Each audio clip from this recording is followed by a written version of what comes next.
짜리몽땅님께서 올려주신 썰렁썰레입니다. 유튜브로 보시는 분들 구독과 좋아요, 알림 설정, 댓글 잊지 말고 한 번씩 눌러주세요. 안녕하세요. 평소에 유튜브 군대 썰을 라디오처럼 들으면서 심신의 안정을 찾는 시청자예요. 저는 군대 생활이 꽤나 무난한 편이었기 때문에 다른 사람의 사연을 들으면서 아, 내가 저런 부대가 아니어서 다행이네 라는 위안을 받으면서 살아왔는데요. 문득 지루했던 군생활이었던 제 보직인 군사과학기술병에 대한 이야기는 한 번도 보지 못한 것 같아서 병과 소개도 할 겸 가볍게 이야기합니다. 본 이야기에 들어가기에 앞서 저는 군대에 들어가기 전 3년간 대학원에서 연구를 하다가 군사 특례를 받는데 실패하고 비교적 늦은 나이 27살에 입대하게 되었다는 사실을 알고 읽어주시면 감사하겠습니다. 첫 번째, 보직받기 전. 처음부터 제가 군사과학기술병이었던 건 아닙니다. 저는 18년도 10월 군번으로 논산 훈련소로 들어가게 되었고 기본 훈련을 받고 뺑뺑이 끝에 장갑차 운전수라는 보직을 받게 되었죠. 후반기 교육에서 필기만 잘하고 실기는 더럽게 못하는 운전병으로 훈련을 마쳤고 참 지금 생각해도 기괴하긴 한데 장갑차는 잘 알지만 운전을 못하는 운전수라니. 또다시 뺑뺑이의 힘을 빌어 무려 서울이 위수 지역인 34단의 한 부대 본부중대에 배치받게 되었습니다. 와, 서울이 위수 지역이야. 저희 부대는 최전방 부대가 아닌 전방 부대였기 때문에 그리 춥지도 않은 지역에 훈련도 그리 많지도 않은 편이어서 본부중대는 위병소 근무만 맡으면 되는 환경이었고 나름 꿀이라면 꿀이었죠. 단점이라면 34단이 부대 개편 과정에서 통폐합 대상이라 제가 들어오고 2년 내에 사라질 운명에 처하면서 후임이 들어오지 않을 것이라는 것을 통보받은 것이었습니다. 그리고 본부중대가 워낙 소규모로 운영되는지라 자체적으로 정비병이 없어서 자잘한 장갑차의 문제 같은 것들은 저희 지휘소대가 해결해야 했기에 뜻하지 않게 정비 공부까지 해야 한다는 점도 있었죠. 저는 운전을 더럽게 못하는 패급의 몸치였기 때문에 수많은 자잘한 실수를 반복한 전력도 있어 엄청 많이 혼나긴 했지만 응용력을 발휘하는 스타일이었기에 욕을 최대한 덜 먹어가면서 생활하기 시작했습니다. 군사과학기술병? 그게 뭐지? 19년도 상반기에 부대 종합훈련이 있던 날입니다. 선임들의 조언을 받아 장갑차 운전대 밑에 수많은 과자와 맛다시 참기름 등을 고이 모셔두고 막 훈련장에 도착했을 즈음 중대장님이 갑자기 저를 호출합니다. 훈련장에 막 도착했을 때고 아직 후임 찌끄레기라 훈련장에서 장갑차 운전할 일 없이 있을 때라 사실상 저를 호출할 일이 없다고 생각했기에 혹시 내 장갑차 밑에 있던 부식이 걸렸나? 라는 불안감을 가지고 중대장에게 갔죠. 근데 중대장이 야 땡땡이 너 찾는다고 육군 본부에서 연락 왔다 라고 하시는 겁니다. 에? 뭐야? 왜지? 그래도 뭐 찾는다니까 전화를 받았습니다. 필승 땡땡 부대 본부중대 1병 땡땡땡입니다. 그래. 나는 육군본부 소속 땡땡땡 소령이라고 하는데 하면서 꺼내신 이야기는 바로 군사과학기술병 이야기였습니다. 육군 최첨단 부대화 계획의 일환으로 참모총장님의 명으로 18년도부터 19년도쯤 새로 만들어진 보직이었는데 육군에 필요한 기술들에 대한 연구를 위해 연구직들을 선발하고 운용하고자 했는데 현재는 선발된 인원이 없으니 군대 내에서 석사, 박사 과정에 재학 중이거나 재학을 했던 혹은 학위를 마친 사람들 중 육군에 필요로 하는 기술과 최대한 관련 있는 사람들을 대상으로 연락을 하고 있다는 것이었습니다. 저는 리튬 2차 전지를 연구하고 있던 경력이 있었기에 에너지 분야의 연구자로 판단하여 연락한 거였죠. 와, 역시 사람이 똑똑하고 봐야 돼. 소령님은 군사과학기술병의 장점을 어필하며 지원할 것을 권유했습니다. 대표적인 게 상시 휴대폰 소지, 연구용 컴퓨터 및 연구 환경 제공. 참고로 전 부대 휴대폰 허용이 20년도 3월부터 이루어졌으니 당시에는 메리트가 있다고 생각했죠. 저는 현재 부대보다는 몸 쓰는 일이 훨씬 적을 것이라 생각했고 군복무를 마치기 전까지 머리 썩히는 일 없이 논문을 찾아서 공부할 수 있을 거라 판단해서 바로 수락했습니다. 그리고 부대 훈련을 마치고 복귀하자마자 5급 사무관님이 저를 찾아오셔서 이런저런 질문을 하시고 면접을 진행했고 면접을 무사히 통과한 저는 6월쯤 조치원에 있는 한 학교 부대로 가게 되었습니다.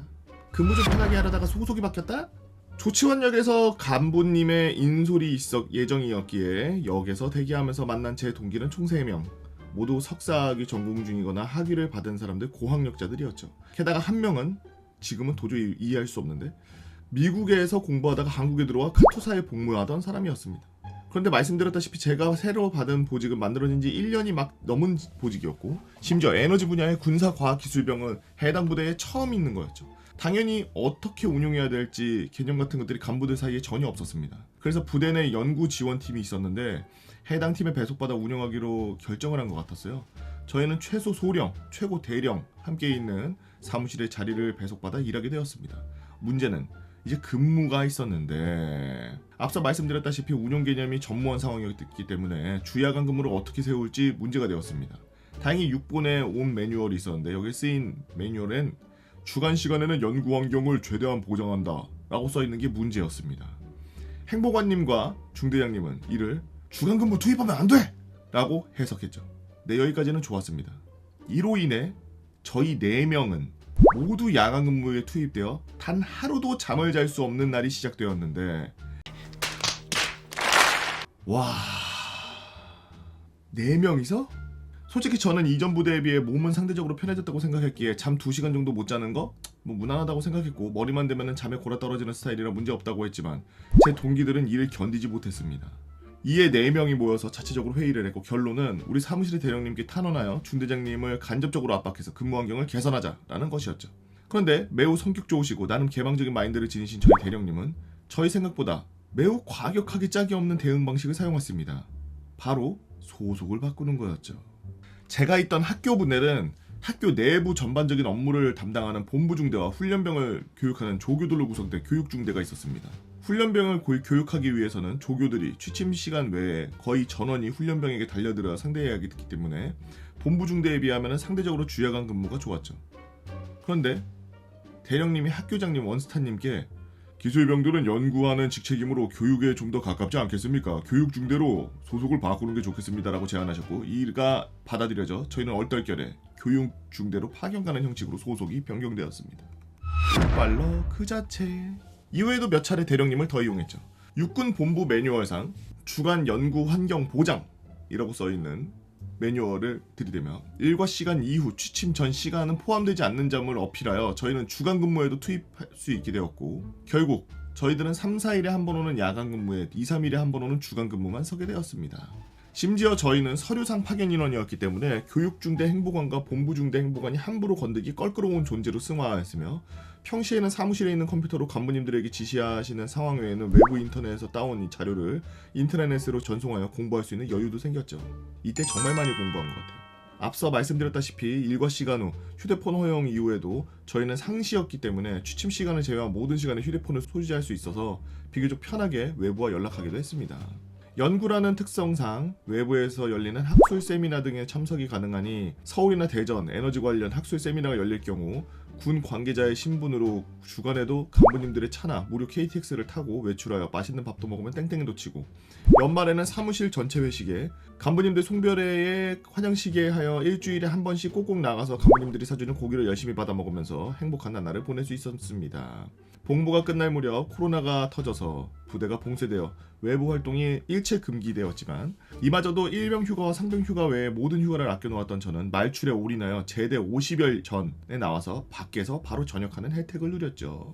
마치나 제 이야기를 읽으신 분들이 군사 과학기술병 개꿀이네? 라고 생각하실 분도 있겠지만 해당 병과는 10여 개의 다른 분야를 연구하고 있으며 각 분야 연구 분야에는 모두 다른 학교 혹은 육군 본부에서 운영되고 있기에 부대 바이 부대라는 걸 알아주셨으면 좋겠습니다. 제가 과도기 시점에 겹쳐서 이른바 운빨 요소가 좀 많아서 비교적 편안한 군 생활을 누렸지만 사실 학위 공부가 더 머리 아프다는 사실을 알아주시고 대학원생 생활 중에 군 생활을 하게 되면 연구 트렌드도 따라잡기 어려워서 여러모로 힘드니 사실 인생에서 행운이 있으면 그만큼 불운도 따른다는 사실을 알아주셨으면 하는 바입니다. 글 쓰는 능력이 부족하여 다소 두서가 없었을 수도 있지만 재밌게 읽어주셨으면 좋겠네요. 부족한 글 읽어주셔서 감사합니다 라고 짜리몽땅님께서 올려주신 썰렁썰레였습니다. 글 짜임새나 글 쓰신 거에 배움이 녹아있네요.